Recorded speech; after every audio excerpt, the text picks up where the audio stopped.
Napansin nyo ba na tila biglang naging target si Vice President Sara Duterte matapos niyang banggitin ang pangalan ng mga makapangyarihan sa Kongreso?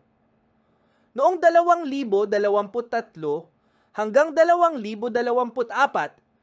hayagang pinuna ni Sara Duterte ang umano'y manipulasyon sa pambansang budget na pinamumunuan ng Speaker Martin Romualdez at iba pang kaalyado.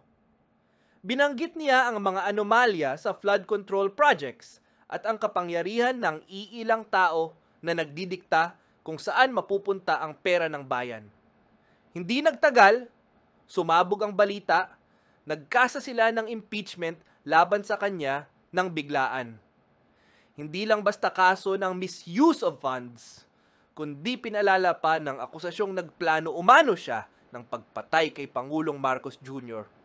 At kung titignan, tuwing may magsasalita laban sa mga malalakas sa gobyerno, bigla na lang may kasong lilitaw. Biglaan, mabilis, at parang sabay-sabay.